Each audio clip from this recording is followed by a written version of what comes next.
getting it, fellas. Look here. Stand by. One for C-Lab, two for Jarhead, three for Wolverine to round out the trio. In this episode, everybody dies. Broadcasting live from inside the Power Band, this is The Blah. In this episode, everybody dies. I'm your host, the Wolverine, also known as Kevin, along with my super companions, Jarhead. Ahoy, hoy. And Chad. What's up, guys? Welcome to the show, folks. This week we're talking about the 19-something classic Natural Born Killers, starring Mickey and Mallory. I mean, Woody Harrelson, Jeffrey Lewis's daughter, Iron Man, and Two-Face, and Tom Sizemore. And Rodney Dangerfield. And Rodney Dangerfield, and Edie of course. McClurg. And Edie McClurg. Let's start the show. It had been a very long time since I've seen this movie. I don't know about you guys, but it was a while. And the beginning, I was just like, oh, man. And then by the end, I was like, I kind of see what they were going for. It's quite a ride. It's quite a fucking psychedelic, channel-changing MTV era ride. yes. It was interesting to revisit it. I had much, much fonder memories of it. It held up reasonably well. Did you have joy feelings? Happy. Yeah, I mean, I don't know. Dennis Leary actually had a cut scene from this where he did another monologue, just like in God. fucking Demolition Man. It was terrible. You mean just like every other monologue he's ever had, where he talks about eating greasy burgers and drinking a beer and taking a dump? That's it. I think every movie in the 90s had a Dennis Leary monologue, and just most of them got cut. And they were all the same. They were all exactly the same, yeah. NyQuil, I love you, you giant fucking Q. Did he sing "I'm an asshole" or something? I mean, what? No, dude, he was like Mickey Knox, Mickey Rooney, Mickey Mouse, Mickey this, America, fucking land of the free, home of the cigarettes. He was just like, oh my God, Dennis Leary, shut the fuck up. Shut the fuck up. Shut up. That was the guy from Solo.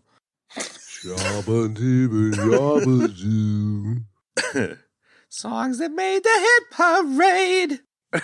That guy's the best character in all the movies. In all 9 Star Wars movies. Starring the crooning head in a jar. That dude should be in Futurama. So the last 30 seconds of this show has been very much like the channel-changing nature of this movie. And yes, it held up all right. The first 20 minutes, I found myself like quite disturbed. And I don't know, maybe I settled in, or maybe I just kind of went along for the ride, or maybe I kind of took a step back and understood that it was a bit of a finger-pointing exercise at the media more broadly, but it was enjoyable to see it again. It fucking tumbled down the algorithm, I'll tell you that much. Holy shit. Wow. But it was all right. What did you guys think? Benny, go ahead. It had also been quite some time since I watched this. I forgot the amount of liberal use of like bad, grainy black and white footage this movie does. Like I could have used pretty much all of that to just, go away. But other than that, it was more or less as I had remembered it. It's kind of like an acid-fueled sort of satirical, romp. I really was struck by all of the I was struck less by Woody Harrelson and Jesus Christ, I knew I was Jeffrey Lewis's daughter. Jeffrey Lewis's eyebrows. Jeffrey Lewis's daughter, Juliette Lewis, and more by all the peripheral characters. So Robert Downey Jr. and Iron Man and Two-Face and Iron Man. Yes, and Two-Face. Mm-hmm. Jesus Christ. Because Tommy Lee Jones was in full Two-Face mode in this movie. He was pretty great in this, yeah. Tommy Lee Jones is so funny in this, man. It's such an over-the-top performance, and it's great. Oh, my God. Dude, Wurlitzer, I could not stop laughing. Dude, he was so bad, dude. Holy The shit. little bald guard dude that just sort of like gives like the yes man. He just like repeats like and repeats everything that Two-Face says. Oh god. Yeah, perfect. So anyways, toady. I don't know. I just what's that? It's perfect toady, Yep. like a Two-Faced toady. Absolutely. Right on. Yeah. Before we completely forget it, you started singing. One of you started singing the "All in the Family" song, Yeah, that was me. and I couldn't stop thinking about Edith going, "Songs that made the hit parade." Yeah, she'd belt it out, man. Right, but I was thinking it'd be totally cool if we had her paired with "Head in the Jar" from Solo instead. Oh yeah, we could make So that then happen. you got, she sings that line, and then he goes, "Yabba-dabba-dabba-doo." That's it. Yeah, man. I'm so down with that. I know, right? and he just, his jar sits on the piano, Yep. Mm-hmm. Good times. So, NBK, my high level is going to be slightly lengthier. Oh yeah. Just strap on your a jammy quick packs. disclaimer. Yeah, strap on your jet packs and your jammy packs, folks.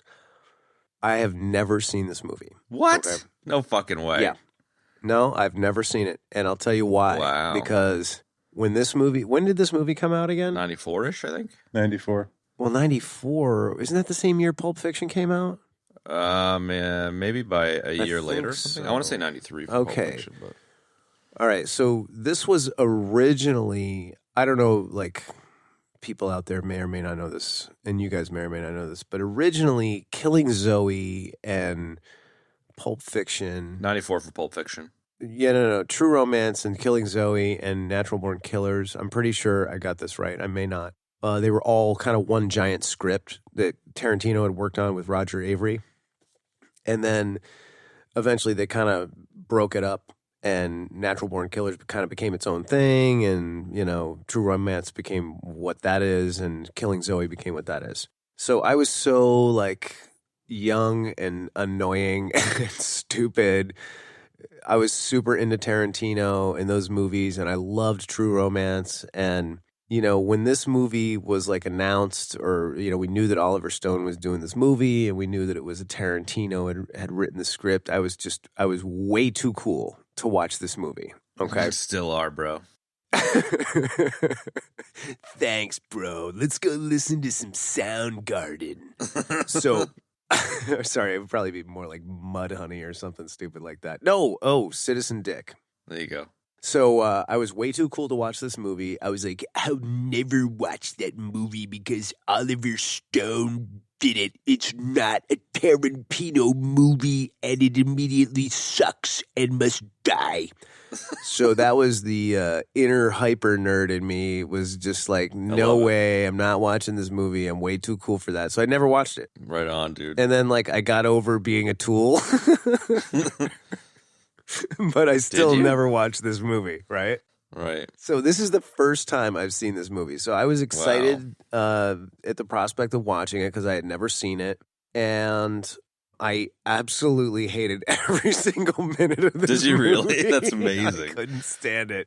And I think I wish I had seen it. Like, I think I got 30 minutes in and I was like, I wish I had seen this when I was younger, Yeah. because at least it would have been relevant at the time. And, it's definitely kind of dusty, man. You know what I mean? It didn't age very well, I don't think. And I really wish I had seen it when I was younger, because seeing it fresh now as a, man in his 40s, like, no, like I just couldn't stand it. This was like the leatheriest steak that old Jarhead could serve up with laces in it, man. I just was like those dry pork chops where you're just like,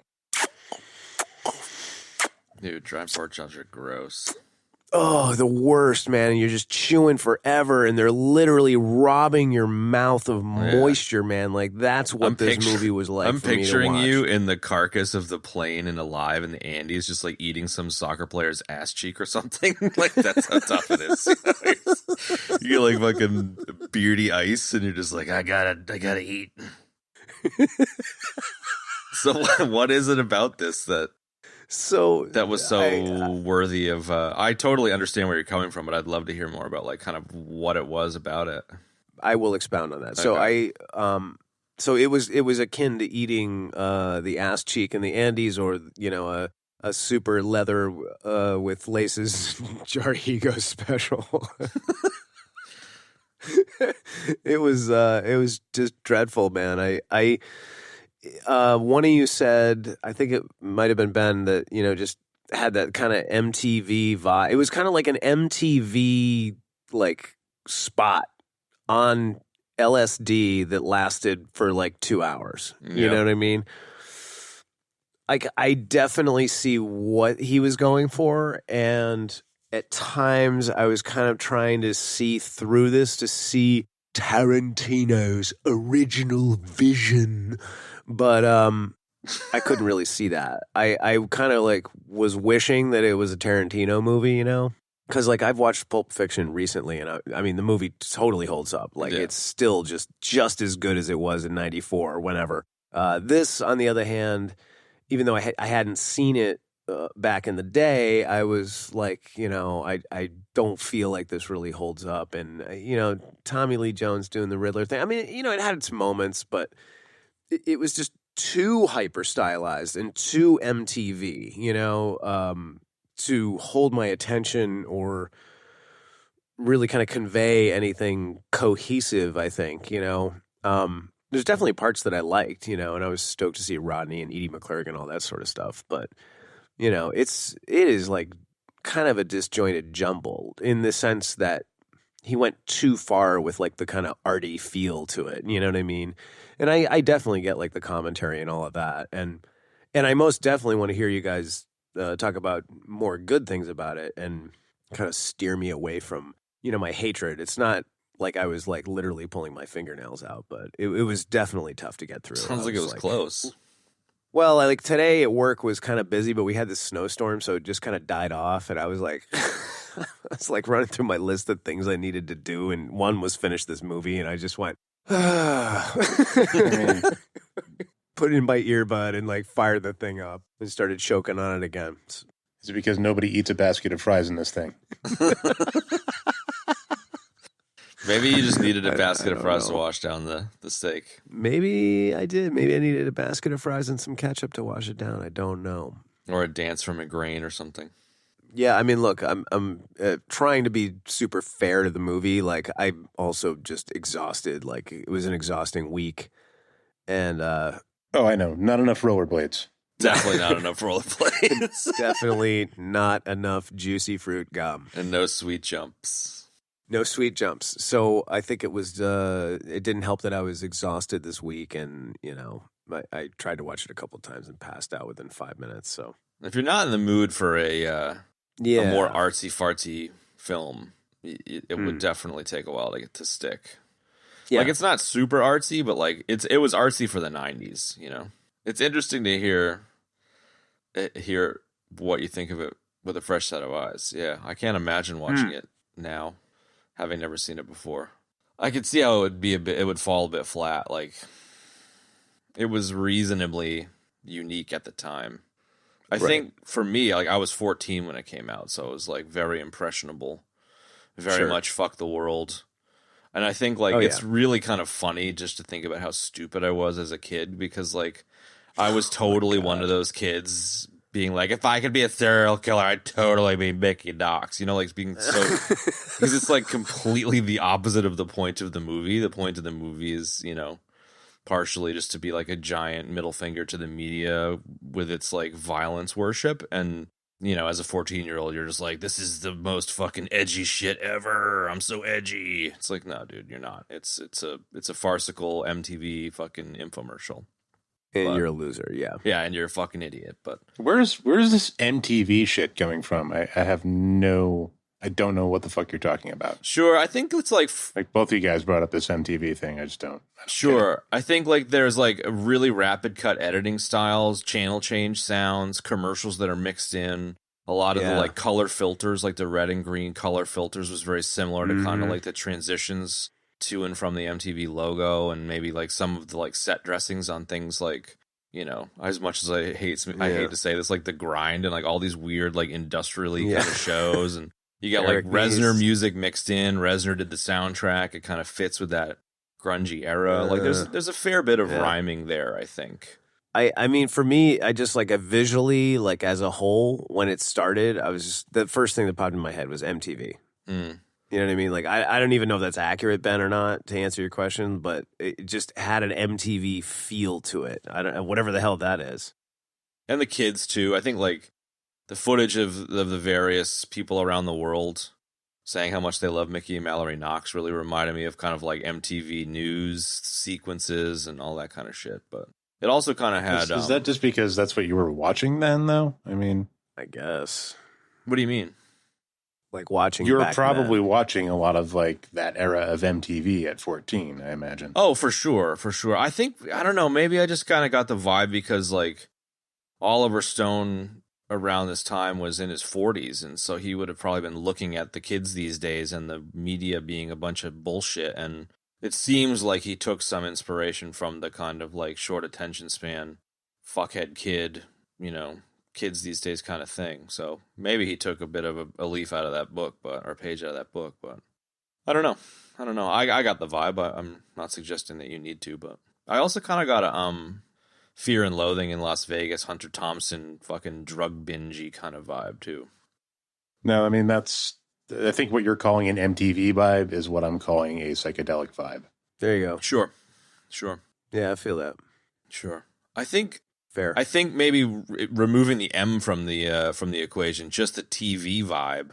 You've got the sitcom scene, and then you've got the commercials peppered throughout, which I think is an interesting choice too.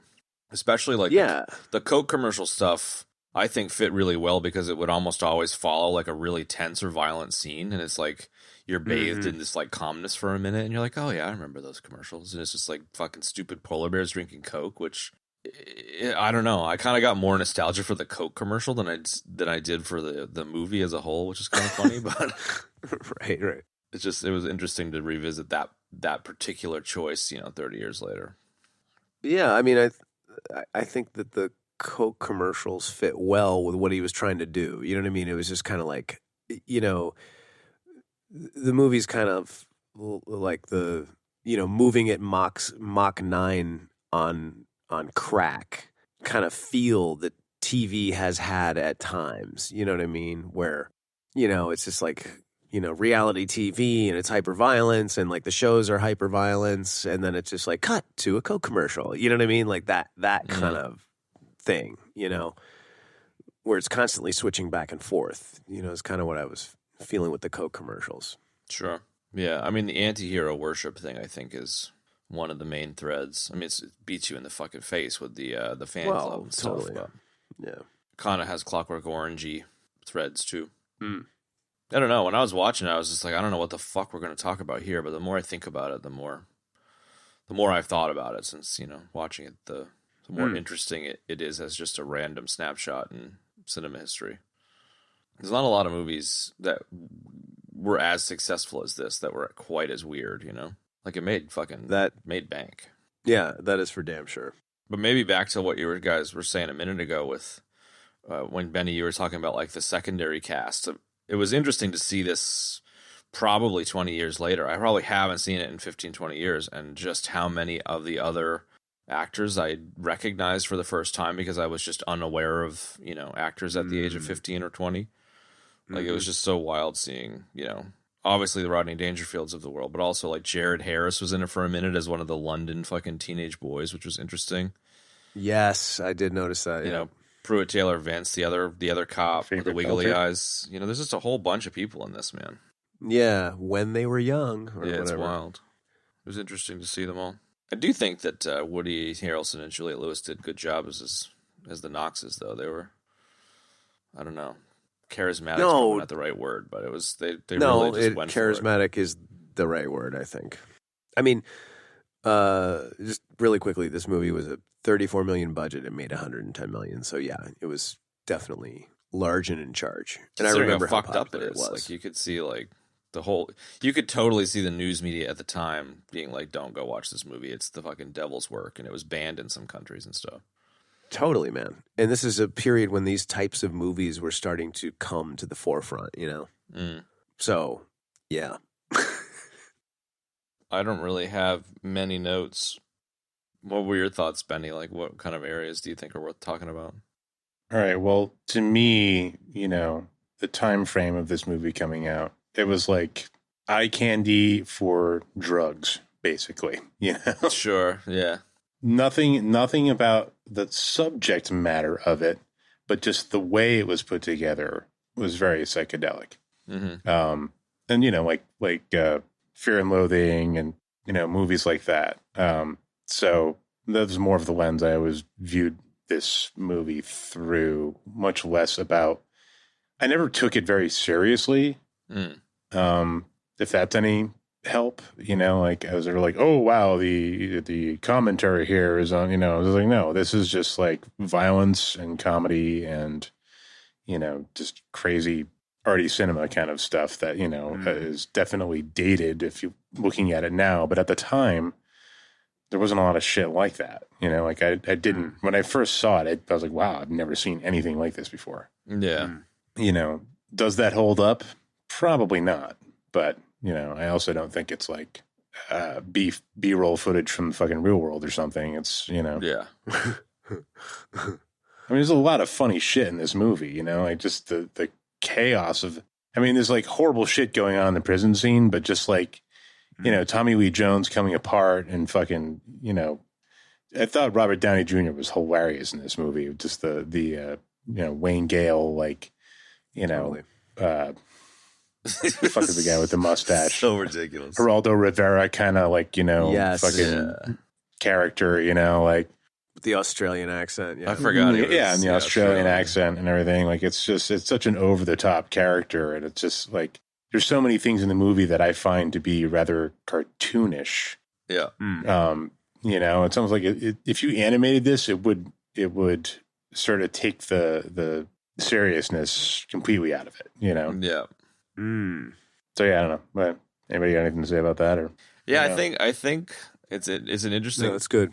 It's an interesting point because I feel like Oliver Stone, like he said, maybe just like zooming out for a sec, Tarantino was grumpy about this at the time. He sold this for $10,000 or something, the script, and then Oliver Stone kind of drastically changed it.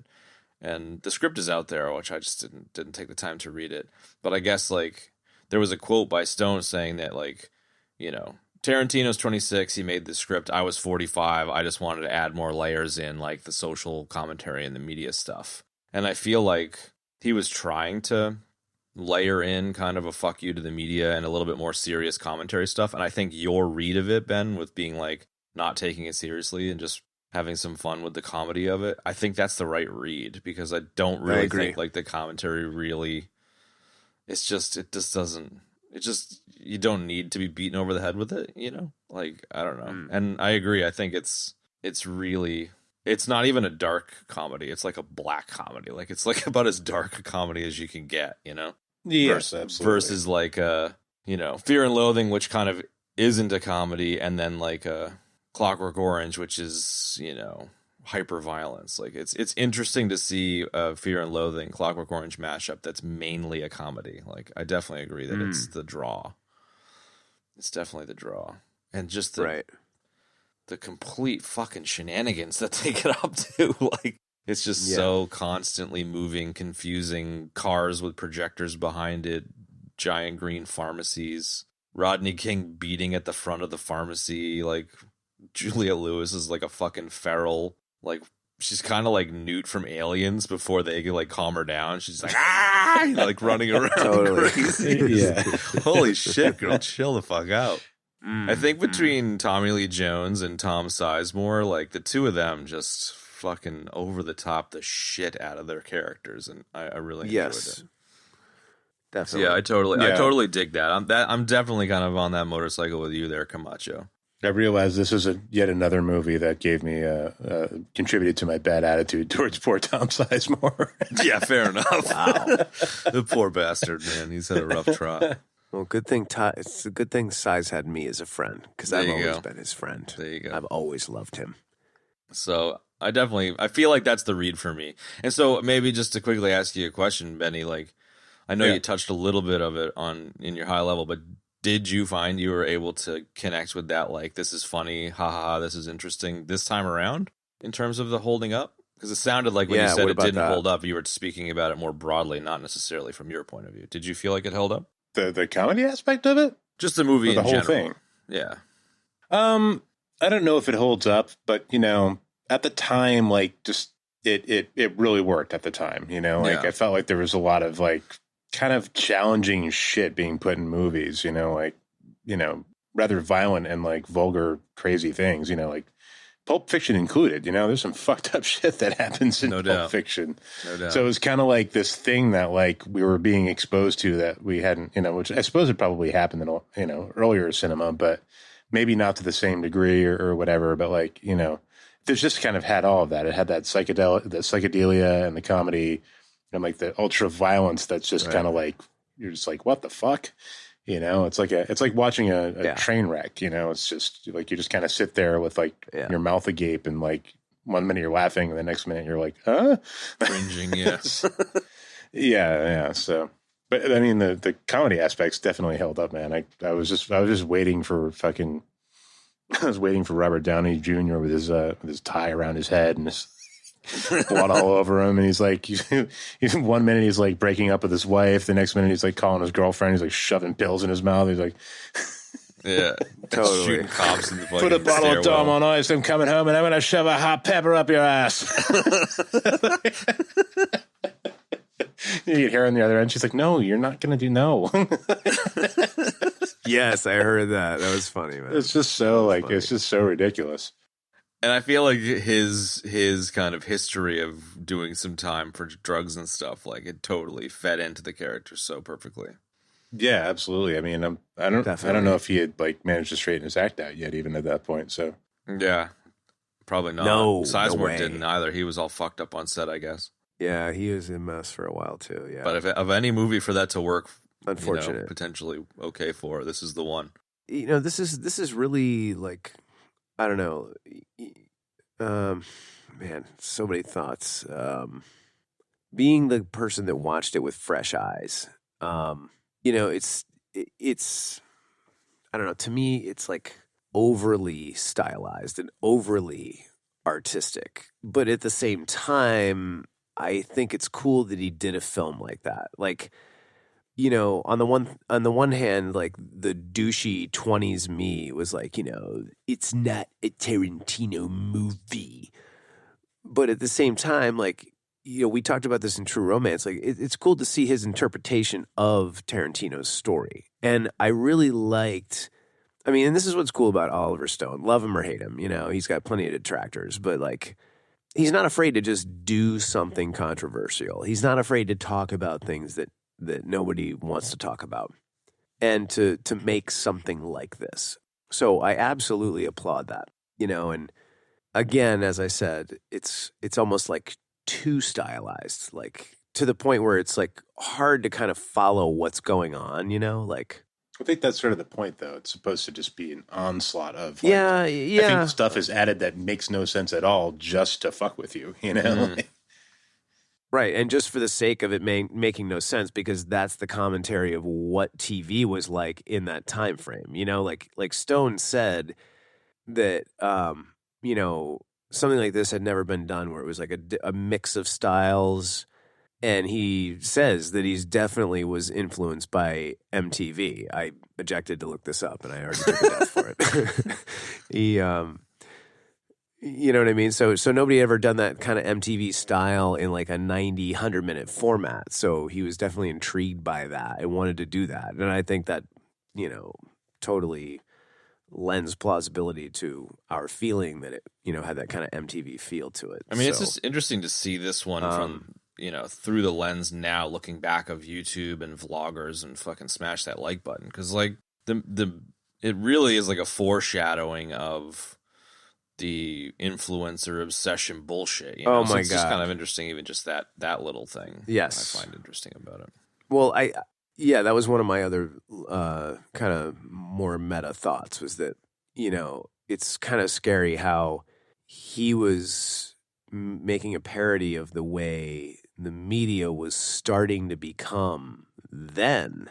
And like, it's just so full on that now, like on crack, you know, and on steroids. Like, the amount of shit being shoveled now everywhere is just ridiculous. You know what I mean? So this is actually quite tame compared to some of the shit that we've probably seen in the last, 5, certainly 10 years, which is interesting, man. That kind of predicting the future like that, Not seeing what?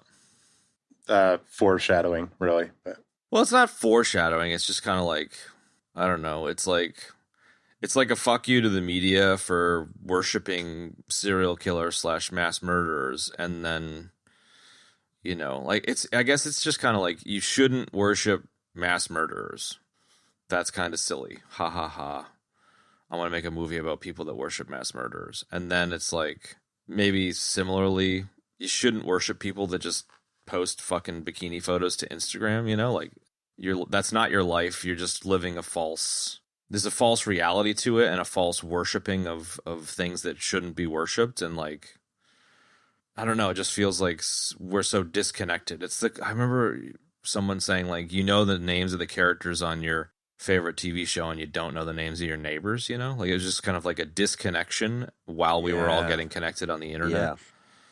And I just feel like there's like kind of the seeds of that here where it's like, people in Tokyo being like, Mickey and Mallory Knox, it's just like, what the fuck does that have to do with anything, and it's just an interesting, it's kind of an interesting anti-hero story, I guess.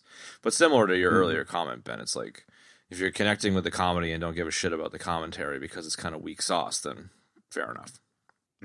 Maybe I'm putting red strings between things on the corkboard that may or may not be there, but it reminded me of some of these things, I guess, as opposed to there being like an actual foreshadowing. I don't think I don't know, for me, foreshadowing, maybe that's not the right word choice, but if it is foreshadowing, it's kind of foreshadowing this sort of out of controlness of the media to come more than the content. You know what I mean? I guess would be the better way to say it, probably. I mean, the Wayne Gales stuff, especially, where it's like he starts off obviously wanting to have that Geraldo Rivera interview scoop, and then, the riot and Mickey killing a bunch of people in the room takes place, and now it's all of a sudden it's, a live bloodbath war, kind of war scene or something. And it's kind of like it starts off in control, and the Wayne Gales of the world think they're in control of the situation, and he gives Mickey a hug, and he's like, "That was great, all the morons in the world saw that, mate." And then 15 minutes later, people are getting blasted, and at the end of the film, Mickey and Mallory shoot up Wayne Gale, So it's just the proxy for the media here thinks it's in control of the situation, but by the end of the movie, it's just not. It gets out of control, and the tail wags the dog, and I feel like that's kind of where we're at these days. Yeah. Well, in lighter news, I was pretty stoked that Jared Harris was in this. I was like, who the fuck is that guy? And then I realized he's in a bunch of stuff like Chernobyl and whatnot, but he also plays Anderson Dawes, who's a friend of the Beltalotas in The Expanse. So I wanted to just drop a Beltalota for you, but just because I know how much you love those guys. He's been in everything, dude.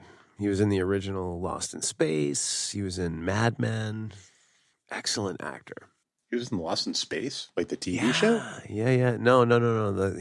He played like the kid in the movie with William Hurt and Matt LeBlanc and Mimi Rogers. He played the little kid, like when they kind of like open this wormhole and they meet the kid years later is on the other side of the wormhole, but he's all grown up, and he plays like the older kid.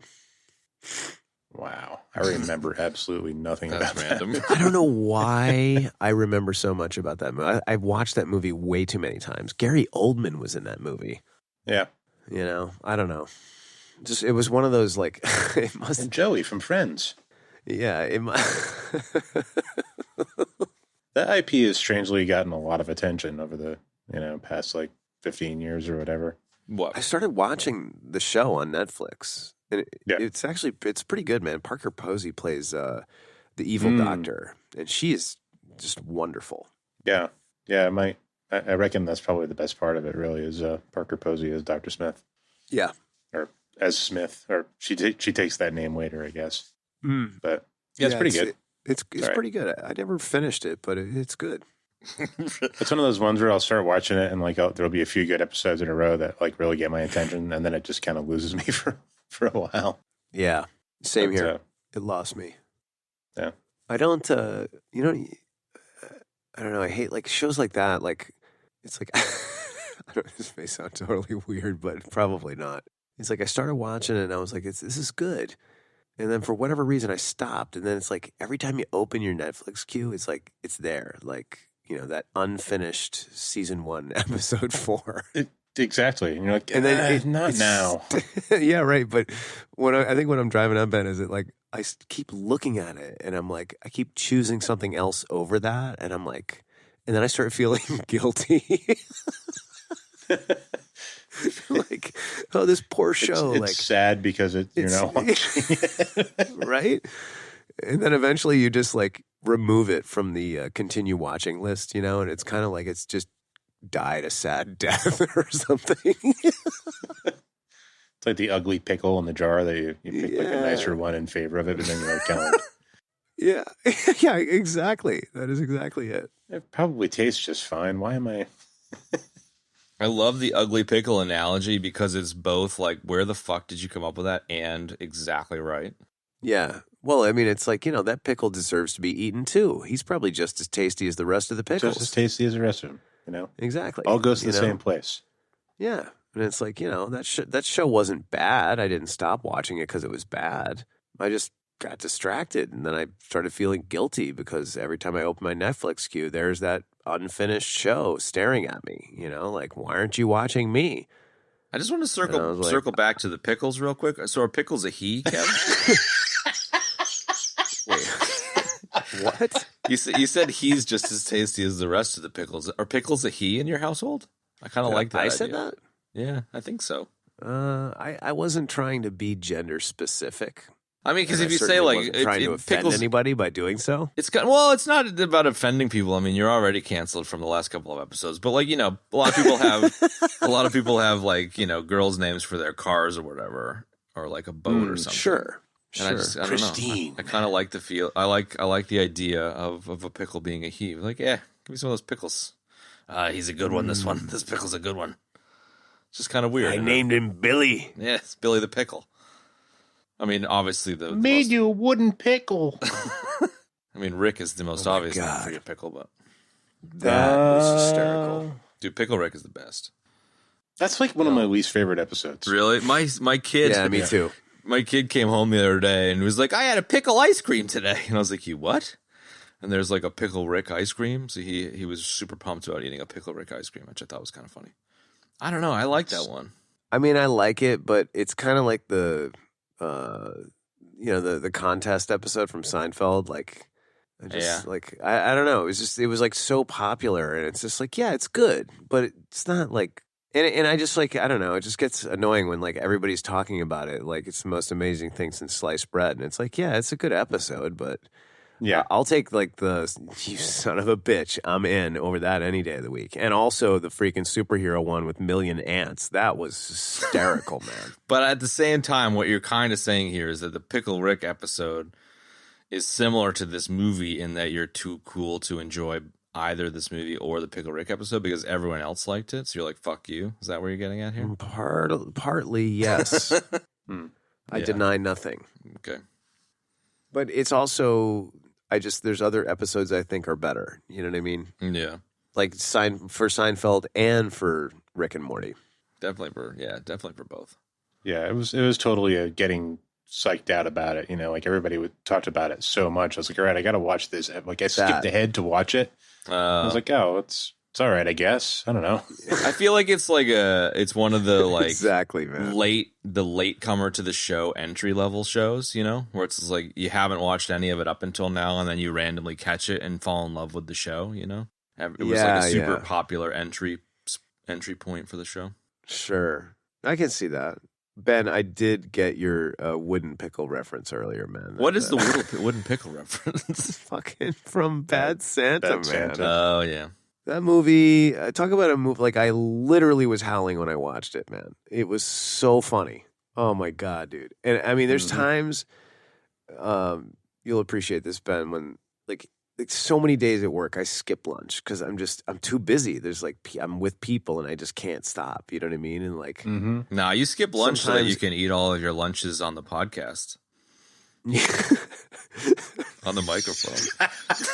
All right, that's my real secret. That's my real superpower. Eating my lunch on the podcast so I can annoy everybody. No, and sometimes I'll like pull my lunch out and eat it at my desk, dude, and I'll see somebody creeping up towards my desk, and all I can think of is Billy Bob Thornton in the freaking food court in that movie, dude, when that lady walks up with his kid, and he's like, I'm on my fucking lunch break.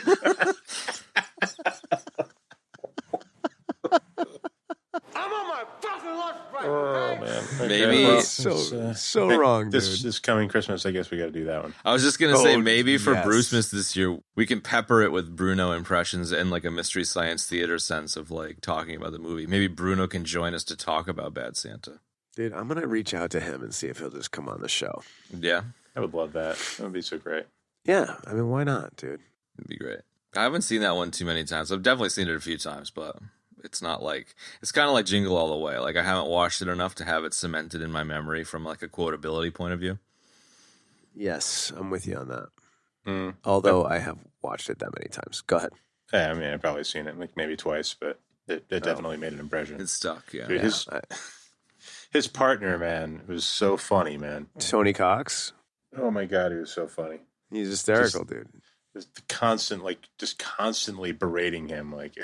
Yeah. And it's a great example of like just perfect casting. Like everybody in that movie is just perfectly cast. Yeah. It's one of John Ritter's last movies.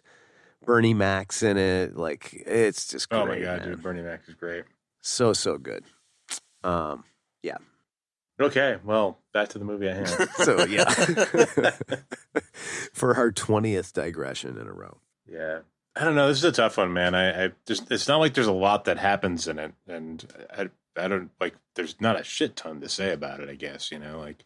Well, I mean, that's an interesting comment in and of itself, Ben, because that was one of the things that I was thinking when I was watching it, and I was trying to check myself, and I was like, well, maybe that's too harsh, and you're just too tired, and you've never seen this before, But I had that feeling as well. I was kind of like watching it, and I was like, well, there's nothing really happening here. You know what I mean? Like, it's all very simple. Like the story, it's just the way it's dressed up for the sake of the interpretation. You know what I mean? Which I can definitely appreciate.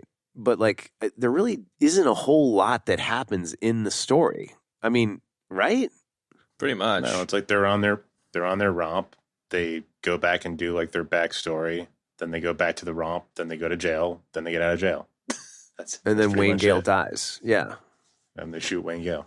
Right. And then we see footage of Rodney King.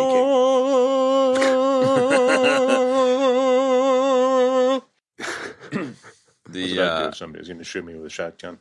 I'll totally do that. The 3-week, I thought it was kind of interesting when Wayne Gale's interviewing Mickey for the first time, where he's like, you killed 50 people in 3 weeks. It just seemed like a couple of year long, killing spree. Yeah, but it was really not, which is interesting.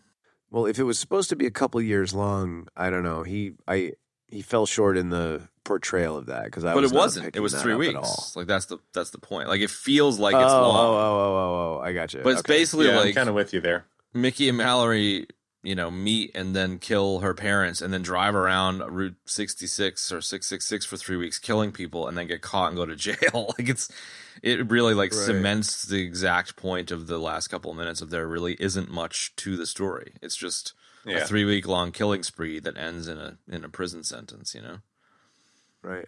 And it's just interesting to imagine the entire world like getting fucking t-shirts printed in 3 weeks with Mickey and Mallory's face on it. Like it just, I don't know.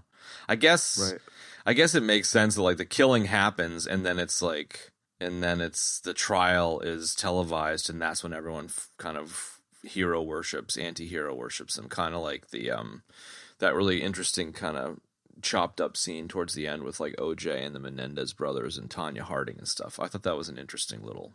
Well, chunk. yeah, no doubt, dude, no doubt. It's like a mainstream like student art film. You know what I mean? Yeah.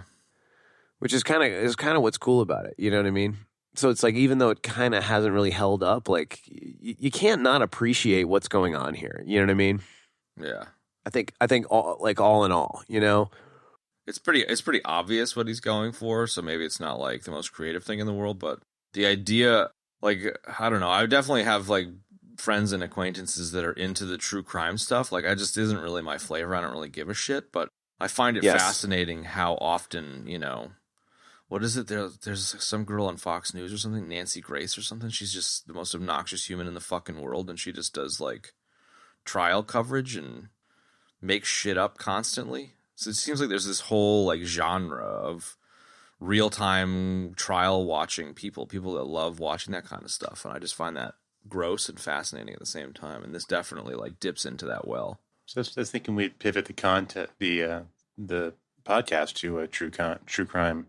Jeez. So we've decided we're going to do pivot true the podcast to a true crime. Dude, subject matter. they blow up. There's some dude on YouTube who was doing true crime YouTube videos just like as a hobby, and then like within a year he was making, you know, hundreds of thousands of dollars, and now it's like his thing, you know. It's fascinating how many people love that kind of stuff. I get it, I guess. Yeah. It's just not my flavor. Yeah, no, I'm with it. What was the name of that person? I think it's about Nancy Grace. Let me see. I'm just gonna Jimmy Google that real quick. That's all right. We're both dying an injection death because I just Nancy Grace. I think legal commentator. I've seen some clips of her talking about like trials, and like she strikes me as one of the worst fucking humans on planet Earth. Like she is just such fucking terrible human. I just cannot get over it. Wow. But I just find it so fascinating just how obsessed people can be with these trials. Like I just find it so like, I guess like I get the worshiping of at the altar of kind of like a courtroom, because it's like the stakes are really high, and usually the victims are really, you know, of a terrible crime, and you want to see justice and all this kind of stuff. But like it's the media passing judgment before, you know, it's guilty until proven innocent, not innocent until proven guilty. And I just find that part of our society so fucked up. And I feel like, you know, obviously that's part of what this movie's getting at, but it's so crazy how quickly the media and, you know, people in that space will take somebody down, you know, who then later, who, and I'm talking about situations that are probably quite rare, but like a situation where a person gets accused of something, like a murder or something, and then someone else admits to it later, and the guy spent 10 years in fucking jail or something. You know what I mean? Like, and it's like he was just this hypothetical person is crucified on TV, and then it turns out didn't do it. You know what I mean? Like, I recognize it's a very rare thing, but it's just such a crazy. It's just a meat grinder. You know, the whole media cycle. Yeah, it's a meat grinder, all right. I don't know. I find the whole true crime thing interesting. What, like ham or maybe meatball Italian? Yeah. It's like a sausage, like an intestine cased sausage. Ugh. That Paulie puts in his pockets. A sausage grinder? Oh, to squeeze to get some meat juice from, to get some superpowers? Yeah, it's like it's an air cured Paulie sausage. Oh my god. Is it hand cut? Dry pocket aged? Steel cut? Steel cut, dry aged. Fed. Steel cut, grass fed, hand cut, craft, dry aged. Yeah. Polyunsaturated. True crime. Pouring the salt down the arm like the Salt Bay guy. Yeah, Salt Bay, exactly. There was an episode not too long ago where you had never heard of Salt Bay. It was surprising. Dude, I got that from you, and now every time I salt a steak, all I think of is you saying, pouring the salt down the arm like the Salt Bay guy. I was like, what is a Salt Bay guy? I still don't know what a Salt Bay guy is. Now I think you do it. Now that's how you do it. That Salt Bay guy evidently is still going around. I guess it's this dude that works at a restaurant that someone took a video of him, like, really hamming it up, you know, seasoning a fucking steak. How do you spell Salt Bay? B-A-E. Salt and B-A-E. Oh, Salt Bay. So this dude was like at a restaurant kind of hamming it up. Kind of like the whatever those guys are. What is the place He's where He's a Turkish butcher. There you go. What's the name of those restaurants? Fucking Benihana or something where they do the crazy like volcano shit and like flip eggs around and stuff? They cook shit right at your table and like. Yeah, you sit around like a hot guess, plate and they sure. just fucking do stupid tricks and stuff. Mm-hmm. Flip knives and shit. So like Salt Bay is kind of like that. Like imagine going to a steakhouse and he's just this fucking dude who rocks up with like a 15-foot long salt grinder and you're like, what the fuck? But everyone takes like Instagram photos with him and he turned into this huge meme. And I guess like for the last however many years, he's still just, you can go to that restaurant and the dude will fucking put salt on your steak. Like it's the coolest thing ever. I don't know. Humanity's fucked. It's so funny. I feel like that's a really personal thing, you know? Like, yeah. I don't know. It's just so ridiculous. I hate that. So you're like, can I have a little more, please? Yeah, and he's just can like, I have a little more, please? You know, he's like sprinkling it down his arm. It's like fucking one of those like Plinko machines where the ball's like hitting all the nails on the way down and you don't know where it's going to end up. It's just like hitting all the little hairs on his arm on the way down. Just, wow. Okay. So weird. So weird. No thanks. He now owns a his name is Nusret. I can't even pronounce his last name because it uses characters I'm unfamiliar with. His nickname is Salt Bay, and he owns a chain now of luxury steakhouses called Nusret. There you go. It's Gokce. The C symbol is CH. Gokce. I spent some time in Turkey. It's a cool place. Gokce. Wow. Nice, Chad. Yeah, that's it. He always wears weird round sunglasses, and he looks like he could be an assassin. Yeah, he looks like he stole all of Sly Stallone's growth hormone. Like, broke into Sly's house and stole all his HGH and fucking shot it into his forearm so he could get some sweet salt action going. I feel like he kind of like necromanced into Cobra's apartment to steal all of his like mojo, dude. That's it. Right? Took all his pizza out of the freezer as a practical joke. Cut it with some sewing scissors. I like how when if you Google Salt Bay, people ask, why is Salt Bay so famous? That's the number one question. I feel you, people. I feel you, population of the world. I'm on Bing, not Google, but so they don't have that section. But okay, it just says that like he was a chef and an entertainer that became an internet meme. It's like the worst way to die is to become a meme. Yeah, dude. You know that guy's gonna die in 30 years, and people are gonna like traipse all over the graveyard with it and like ruin everyone else's grave surrounding it and just cover it in salt. Like, you know that's gonna happen. Like Jim Morrison's fucking grave. Yeah. This picture is. We're talking about the important stuff this week on the show. Oh man. Yo. Salt Bay. So annoying. That is the most annoying name ever. I love it. Yeah. This is time well spent. I love you guys. What'd you do on Saturday night? I sat around with my friends and we talked about Salt Bay. We read a whole bunch of Wikipedia articles about Salt Bay. Every picture has this guy with his arm in this like position. He's doing fucking everywhere. Like he's in a kung fu movie doing like crane kicks or some shit. Yeah, I don't know about that. He kind of looks like, you know what he could be? He could totally be a character from fucking Only the Strong, dude. Oh, Banana Way. Fucking A, bro. Yes, exactly, dude. Yeah, I ran it through a double reverb mixer and put a spin on it. Hey, Santo, you think you can do capoeira? You think you can season meat like me, puto?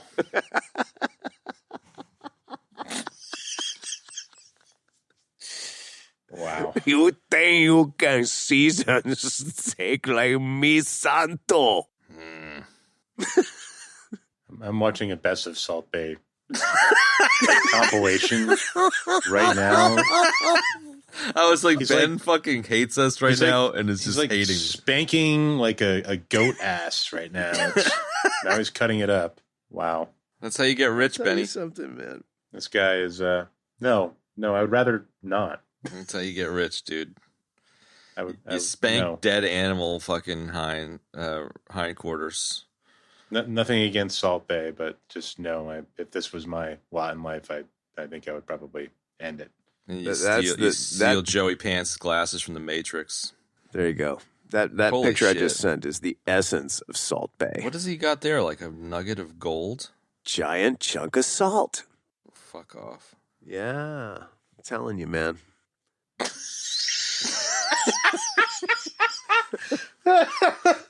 Right? This is so absurd. Why the You know fuck what I would you find like really- true crime when you could look at Salt Bay? You know what I really like? I like when two of us start disintegrating the foundation of the episode, talking about something like Salt Bay, and then somebody else just takes it to Mars. Like when Ben's like, now I'm watching a compilation video about Salt Bay. It's great. Oh my god, that cracks me up, Dude, I totally want... I think that Salt Bay is the official steak. He's the official seasoner of Steaks with Laces on the EBD podcast. Anytime there's a steak with laces, Salt Bay rolls in and asks if he wants it to be dressed up with a bit of seasoning. If you're going to cook a shoe, you want Salt Bay to season. That's right. Because it will make it just delightful. No doubt about it. Is Salt Now Bay he's still giving- a thing? That's the third. Now he's giving a cow a massage. All right, we gotta get off Salt Bay.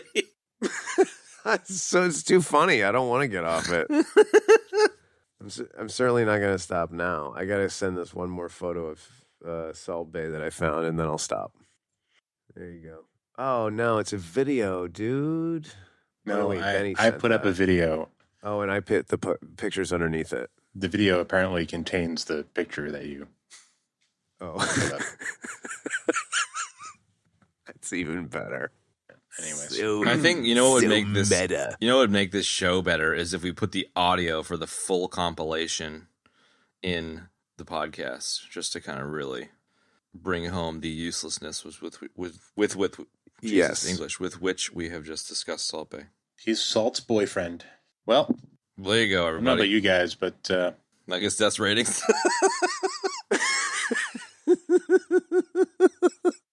All right. Salt Bay, I'm going to see you later, dude. Bro, you're gonna go on a huge Salt Bay fucking oh my trip. god. You're gonna be like Techno Viking all over again. Oh, man. This guy and Techno Viking together? Are you kidding me? Dude, do you know if salt glows under a black light? Because I could totally see a bit of a rave scene with Salt Bay sprinkling glowing salt all over the place and Techno Viking rocking out. Can you imagine Salt Bay being the DJ, like scratching records and shit with one hand and pouring luminescent salt with the other down onto the crowd? And who's in the middle of the crowd? Techno Viking. Half the videos are like of him like trick chopping meat and like, you know, deboning like cuts and different things, but like doing it like, you know, all Flourish. like yes, with a flourish, we'll say for sure. Yeah. Like it's a magic trick or something. So I think he should just be up there and the music should be playing, but instead of like two turntables in front of him, it's just like a chopping, block and like a grill or something. Two steaks. He's like spinning the steaks. And there's no music, it's just the sound of sizzling and like everybody's dancing. I'm just looking at Sizzling. Yeah, I don't know. Like all he's doing is cutting steak. the critics But he's- describe the he's dishes doing it as with such a oversalted as flourish. they are overpriced. The meat was tough with globs of fat and gristle and severely lacking in flavor. And love it it. was overpriced. I so love it. It was. I want to say hand salted, but it was arm salted by Salt Bay himself. So good. All right, so we got to start collecting these like weird internet personalities so we can make like a super group or like a Dude, death match Like or a Justice something. I'm League. not sure what yet, but He's got like a Justice League of weird internet yeah, people. man. yes, Dude, Techno exactly. Viking and Salt Bay are definitely founding members of of the EBD Justice League. They're like Batman and Superman. They're right up there. Yeah. I'm with you on that. I gotta say that Star Wars Kid has got to be in there because he's freaking legendary, dude. Come on. Star Wars Kid definitely needs to be there. Yeah. Only if Zonday is as well. Zonday. Oh, dude, come I think, on. I definitely think Zonday's got to be. Yeah. Chocolate rain. There's Definitely there's Zonday. some really good stuff here. That's a good core group right there. Yeah. Because I mean, Techno Viking is all about justice on the streets, and Salt Bay is not about that. But he just has to be in there. He's about slapping meat and He is. cutting it up. And, Dude, I love the idea of Techno Viking and Wow. Salt Bay in a supergroup. I love it, man. definitely. Does this guy ever talk? Does Salt Bay ever talk?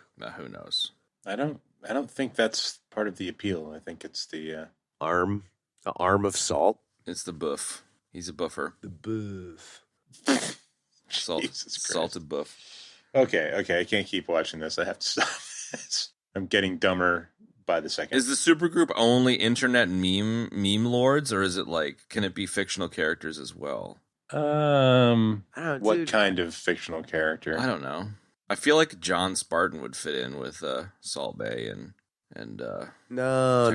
Viking. That's not gonna work. That's not gonna work. I gotta say, like, I'm watching this Salt Bay video, and like the guy's like pulling the bones out of the meat he just cut, like it's magic. Like he just pulled like a car out of a hat. Yeah. It is absolutely ridiculous. It is ridiculous, dude. It's amazing how you can become famous doing absolutely nothing He needs and simultaneously contributing nothing. a movie like Cocktail, but it's him, doing like trick filleting and deboning and salting, seasoning, I'll say. Yeah, I would have. He would be seasoning meat in our movie. there's a reasonable chance we could get Salt Bay on as a guest to the show. That'd be like, pick a movie, Salt Bay. There's a reasonable chance. I bet you Let's he'd do it. Let's do it. Should I try to get Salt Bay? I think be funny. his superhero name should be the Seasoner. There you go. Shit, he's from Oh my bumfuck God, Idaho. That is Turkey, man. rich, dude. That is rich in faraway spices, Ben. Nice job. Ah, yes. I kind of don't want to add anyone else to the group yet. I think we need to let the group grow organically. I think Star Wars Kid, I agree. Zonday, Salt Bay, and Techno Viking. Techno Viking is a good start. No, I agree with you. I feel like Zonday is like the dude back at the base that's like on the computer sending info to them over the headsets while also singing Chocolate Rain Yes. into a microphone. Totally. Maybe he just He's, like, doing sings all both of at the the same info time. to them. He sings the info? Is that what you said? He's like he's singing So the he's like the intel? dispatcher, but he sings everything. yeah. And so, he's just clickety clacking on his keyboard and then singing to them.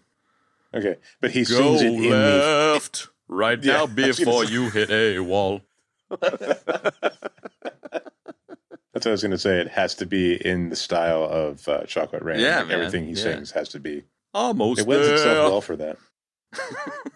Yeah, you could totally see it, man. I can totally see it. I like it. Okay, so Natural Born Killers.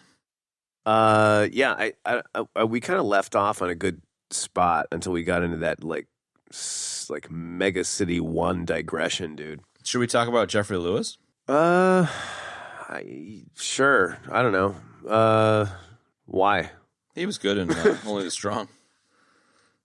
There's something about the way Juliette Lewis said "stupid bitch" in this Oh man. that was just like it's like burned into my skull. Yep. Yeah. I will say, between this and California, I don't know. I don't really like her being. I think it kind of put her in this like kind of dumb white trash girl kind of stereotype a little bit. Like kind of I don't crazy know. girl too. Yeah, and I don't know. I think that she's way better than that. You know what I mean? Like Yeah. I don't know. Just a little snoot frack. Fair enough. What the fuck is I a have to snoot say frack? something though. She had one of the most scrumptious she mullets that I've ever seen in this movie. Yeah, dude. For real. I love it. Magnificent she mullet. Yeah, she definitely had a definite, serious She-Hulk style She wears it well, you know? mullet. Yeah. No. You're right about that. I've got to say something about her mullet. I love it. Well, What's that? No, I love the passion behind bringing that one up. I think it's fantastic. Yeah, do we have barring like having another tangential, tangential section? Another tangent. Yeah, I miss the segments where Kevy used to go like off on costumes and hairstyles for a long time. That was where like all the Blair Hair and Beauty Necronomicon stuff came from. I used to love how often you would discuss at great length the hairstyles, and I think this mullets one is definitely a topic we like to cover.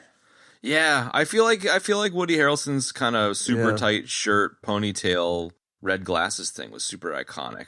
Definitely iconic. I think I'm glad you enjoyed those segments, Chad. I think in the kind of the spirit of the show, we like to let things just kind of happen organically, come and go as they please. Mm-hmm. But everything has a revolving door policy here, so that sort of commentary could come back in any show. Anytime. I honestly hadn't thought a whole lot about it lately, but now I am. Now you're onto it. Yeah, it was pretty epic mullet, Benny. Good call. We would have been remiss to not discuss it. Tommy Lee Jones' hairdo was pretty sweet too, man. It was very 50s. There was like some cool 50s kind of elements in this movie that I dug. It was like super short tie. Yeah, like him. Like he was like a refugee from the 50s. It kind of got me in the prison movie mood. Prison movies. I don't know that I ever have craved a prison movie. Exactly. I was thinking that Shawshank would be a good thing to do. No, there's no question about that. That's one of my all-time favorite films. I'll tell you what's another great prison movie that might even be better to do is Escape from Alcatraz with Clint Eastwood. I don't know if I've ever seen that one. Oh, dude, it's excellent. Yeah? Yeah, dude. It's really, really good. You get the Oliver Stone, Midnight Express, the Turkish prison one? Salt Bae was in there. That was a good one. Billy, have you ever seen the inside of a Turkish prison? Have you ever met Salt Bae inside a Turkish prison? Right. Yeah. All right. Yeah, we can explore the prison genre. There's a lot of shitty movies in there too, like Tango and Cash and, Con Air. Con Air, yeah. The Rock. If you think about it for a second, there's actually too many prison movies. And then you got Escape Plan, which is the first Arnold and Sly movie that they really did together. It was actually pretty damn good, dude. You took the words right out of my mouth. Yeah, I would totally do Escape Plan.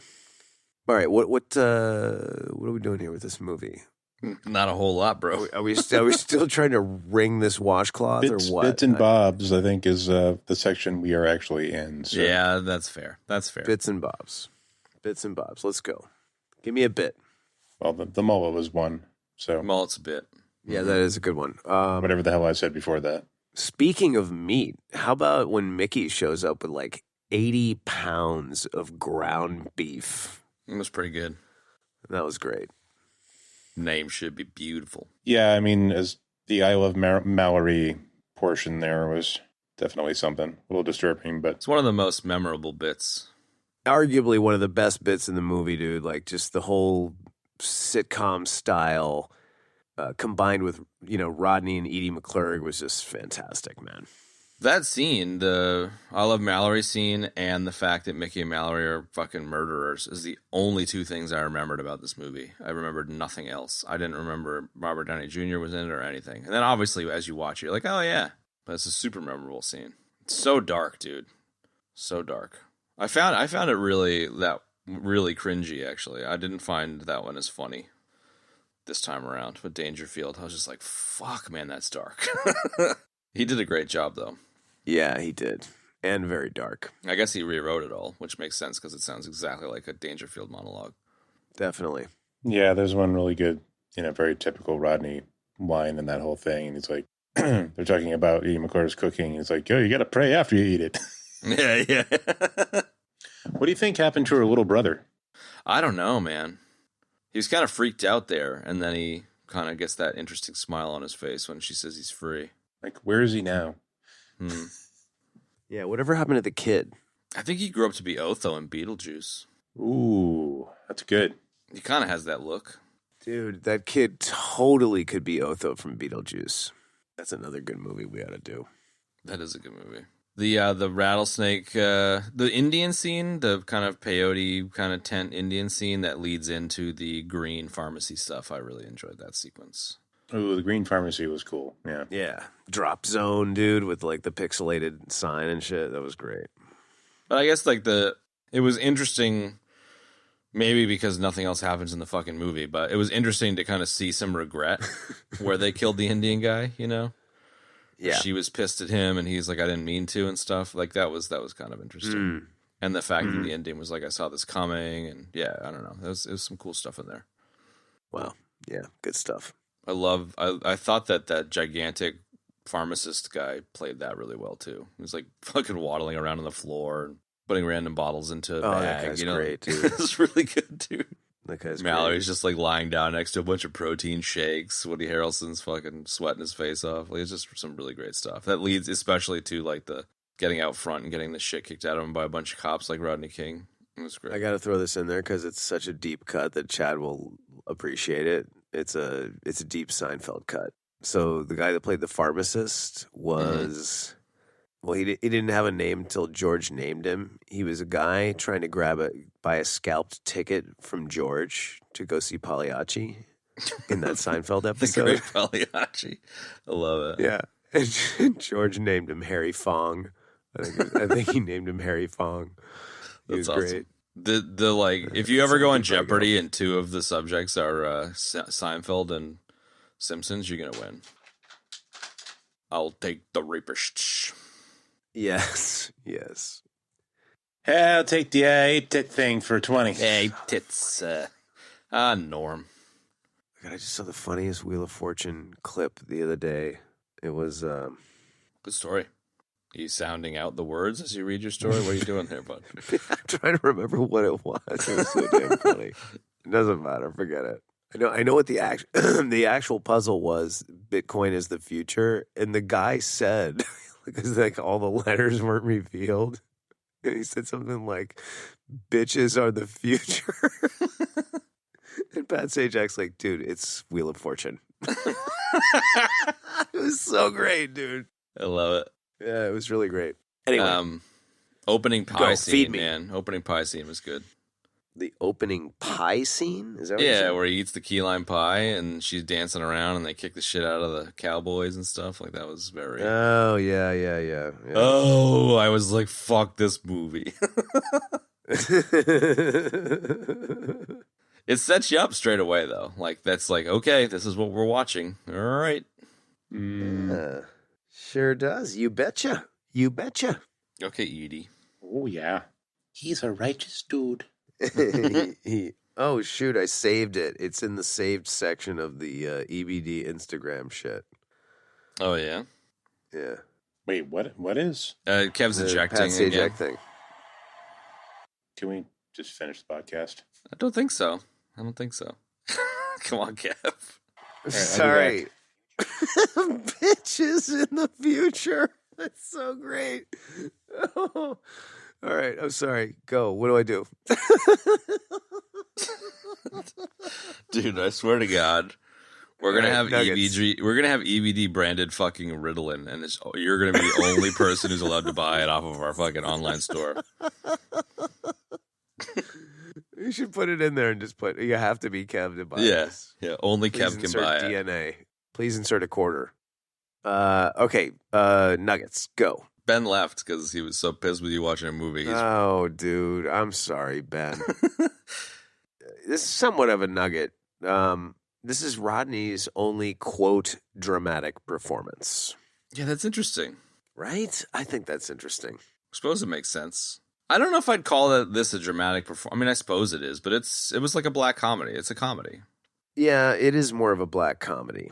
Like, it's his shtick. It's just dark, you know? Yes. Yeah, it is. Well, I've got a... What else you got? I got a nugget for you, Kev. Lay it down, dude. So when Rodney Dangerfield is watching wrestling just before he gets killed, the wrestling match involves one of the wrestlers. You'll never guess what one of the wrestlers' names is in the wrestling match. I won't. What is it? Tatanka. Get out of here. Are you kidding? Yep. I saw that and immediately thought of you. Tatanka. That's a great wrestler name. It is a great wrestler name, dude. I got one other nugget that's worth sharing. The bald guy in the cafeteria in the prison that's staring at the other dude that he gets all pissed off. Mm-hmm. It was like super like intense staring that he does. He was actually a prisoner in the prison who killed his wife and kids. So he was like a legit, prisoner who had such a crazy death stare that Oliver Stone gave him that part, which I find really interesting because he's super intense in the scene. I was like, "Fuck, man, he's super hardcore," and he was just a legit prisoner because I guess they used a whole bunch of maximum security prisoners as extras. Wow, which is kind of cool. That is crazy, man. The only other nugget I have is great savings. So Michael Madsen was originally considered for the role of Mickey. That would have been weird. And especially opposite Sizemore. I always get those two I know, mixed right? up. And then both Steve Buscemi and Tim Roth were offered the role of Wayne Gale, and they both declined. I think fucking the Aussie Wayne Gale is just so iconic in this. Downey Jr. just fucking knocked it out of the park. I can't imagine anyone else doing it. I know. I guess Downey Jr. convinced Stone to let him do the accent too, so he wouldn't have been Aussie if anyone else played him. Well, that's not what I read. I read that he went to Australia and to hang out with this guy, Dunleavy, who is sort of like, the Australian kind of Geraldo-y sort of dude. And then when he came back, he had the accent, and they were just like, oh, we'll go with it. Don't know. I don't know. I don't know which version's true. Folks, that's the great thing about this show. Not the only time RDJ has played an Australian. That's right. Who else was he an Australian in? He did it in Iron Man, dude. He was Australian in Iron Man. Tony Stark is Australian. Stark. You fucking serious? Yeah. He was like, we've got a Hulk, mate. Yeah, mate. It's so poor. I can't believe I just fell for that. That's a serious death. I can't believe you did either, dude. That is a death for you. That's definitely a death for me. I was like, what the fuck are you guys talking about? Just freaking riffing, dude. This is off the cuff shit. This is like me it. and I like Jarhead, it. bro. Good. This is how we do, dude. This is how we do it. This is how we do it. No. That's all I got. Ratings. I was Australian in Chaplin. That's true. You feel like doing deaths first or what? Oh, that'll be a death. Yeah. And include that one in there? Yep. Hang on. I need both hands for this. All right. So, let's see. I started by ejecting on Natural Born Killers, and then Chad had a Nancy Grace death, and then I had a Nancy Grace death, and then we all had the Salt Bay death because that was just a nuclear bomb of we talked about Salt Bay more than this movie. Distracted shit. Then you had the Australian Iron Man death, and then the skipping the death's death. Mm-hmm. Mm-hmm. There you go. There they are. Ratings. No bro death? There were a couple of bros, actually. Yeah, we did a couple of bros early. I think it was you really? and me. You and me, Kev. We dropped bros. Bro? Yeah. Bro. I think bro is I've never fine, done but this before. If you guys start saying bruh, I'm going to have a problem. Bruh. Did he just call me a bra? Did he just Bruh. call me a piece of ladies' underwear? That's the line from that stupid fucking movie, isn't it? Yeah. Juicy Fruit. Born. Totally. Airborne. I've never done this in the death list. I've never put various random bro deaths. So that's a first. Well, now you have. All right, ratings. In honor of Rodney Dangerfield, I think where we all die in a cul-de-sac, like the Salt Bay death, it should be a triple Lindy as opposed to a murder death kill. I like that. I did like the murder death kill, but I do like the triple Lindy better. Mm-hmm. Yeah, I agree. Well, I think they can be two different everyone dying jokes, everyone dying deaths. Sure. Ratings. Well, I think we should sandwich you, Kev, because you're gonna fucking rate it a 2. All right, I'm not, but go ahead. This one tumbled quite a bit. It was up at 8.4 previously. Wow. It was like beating fucking Total Recall, which is just clearly not at all the case.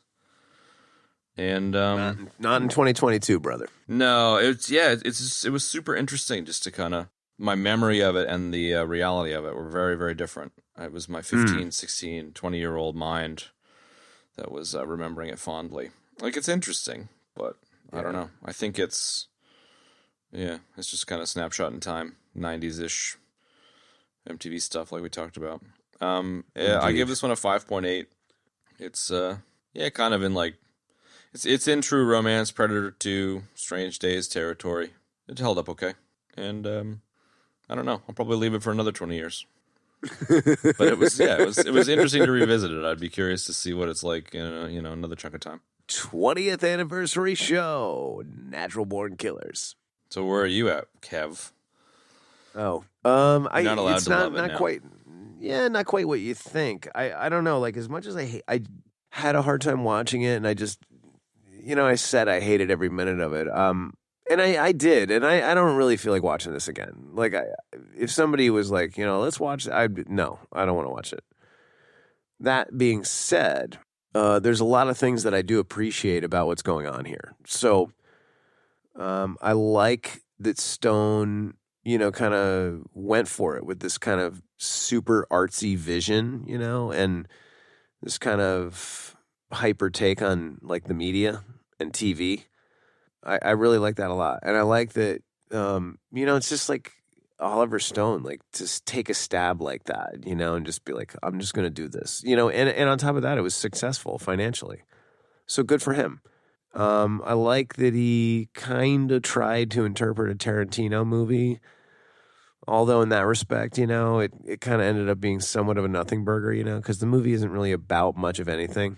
There's some great actors in here, and like, despite the craziness of this movie, like, there's some good bits and some good performances, man. I especially love like the Rodney sitcom thing. So all that being thrown into a blender, I think I'll give it I'm going to go ahead and give it a 6.5. Yeah, right. Like it as much as I didn't like watching it, like I there's a lot I appreciate here, So that's worth a lot of points. Yeah, it's generous based on what it felt like you experienced, but cool. Yeah, Jesus. I'm not going to bring it up much from that. Yeah, well, I mean, you guys, brought up some good points, and I like that. I like when I go in with a certain sort of feel, and then I think we all enjoy that. So that's what happened. I do enjoy that. I enjoy it. I enjoy you guys. I enjoy understanding. I enjoy you guys so much. Yes. So back in the day, this probably would have been like a 9. Yeah. But I do have a soft spot for these kind of like fucked up, violent 90s movies. I don't know how many of them there are, but I feel like it's a thing. I'm pretty sure it's a thing. It's a thing. Watching it many moons later, like I said, I really started to get annoyed with the liberal use of like grainy, shitty, black and white sort of footage intermittently. Like every other scene was like black and white for, I don't know why. And that just started to drive me nuts. And there's lots of little things like that, just definitely didn't age well, but considering what he was going for, and, I definitely had fun watching this back in the day. It was definitely sort of like, Beavis and Butthead on mushrooms watching the fucked up movie and enjoying it. So it gets downgraded to like a 7.5. I still think it's good. Wow. Yeah. I'm surprised. It's kind of my vibe too. If you saw it back in the day, you're probably in a similar boat. And if you're in Kev's boat, then, it may not make any sense, but. Yeah, it's a lot of boats. If you're in Kev's boat, just go watch Salt Bay videos. Rising tide raises all boats. That's it. Salt Bay. Or something. All right, cool, man. So there you have it, folks. Yeah. Use so many freaking nicknames, I don't even know what to say. Segue, what are we doing next week? Salt Bay. What are we doing? Salt Bay, what are we doing next week? I think we should do Total Recall next week. What? Really? Mm-hmm. The original. Yeah, definitely not the Colin Farrell fucking turd fest. Yeah, God, no. Did No. you think this was the real Quaid? Let's say It right now, is. we will never do that movie. Fuck that movie. Yeah, I feel like it's why not? time. I feel like it's Why? time. I think we're like rationing out the good ones too much here. Like saving them for a better day that will never come. I don't know. I think we should just go Let's for do it. All right, let's go. Let's do it. Total Recall, folks, next week, right here on ebd.com. .fm. .org. I love it. Let's do it. Did you think this was the real Quaid? I did actually. It is. Yeah, this is also the one where he goes, yeah. Screw you! I can't even do it. My voice is so shot. Wow. That was terrible. Screw you! Hey, man, I got 5 kids to feed. Anyway, there you have it, folks. Thanks for joining us for Natural Born Killers. Or if you're cool, you call it NBK. No, you're not. And stay tuned next week for Total Recall, the original 2 weeks. Ooh, yeah, we could do the 2 weeks, see a bitty bitty on there. Right, totally. And that's it. We love you. Goodbye. Later. Bye. And that's going to wrap up this week's episode, folks. You can find the show notes in your podcast app o' choice. Order our website, ebd.fm/episodes/149. If you'd like to support the show, you can always do so by speaking about the show to friends, loved ones, family members, acquaintances even. Enemies. Tell somebody to check out the show. Also, rate us and review us on iTunes or wherever you can rate a show. Don't forget to follow us on social media. Write a rating down on a Post-it note, stick it on your fridge. Totally helps. There you go. This is the last centimeter of my voice. Check us out on social media. We use the handle @EBD Podcast everywhere. And we are everywhere you don't want us to be. So check us out on social media. Check us out on Grindr at grindr.com/EBD. There you go. We're also on beer. What the hell is that? Tapped Out this week. We're the featured beer on Tapped Out this week. We should make it. Dude. And we can see if Salt Bay will sell it in his luxury Salt Bay steak restaurants. Salted beer. Salted beer for Salt Bay. It's going to have to be a good fucking beer, so yeah, it might take a while. Like a dank, sexy There's nothing worse than shitty beer. IPA. I agree. You know, people are like, oh, I started a brewery. It's like, bro, your brewery sucks. Your beer sucks. Dude, that happened here in town, man. And they made a beer that had like, it was the label said barbecue spices. I was like, ooh. Fuck off. And then I got it. It was just like a bunch of mud. It tasted like total crap. Yeah. Anyway, whatever. That's it. Whatever. Outro. Bye. Later. One for C-Lab, 2 for Jarhead, 3 for Wolverine to round out the trio in this episode. Everybody dies. Beady, beady, beady. Stop into it. Songs that made the hit parade. And you knew when you were there. Everybody pulled his weight.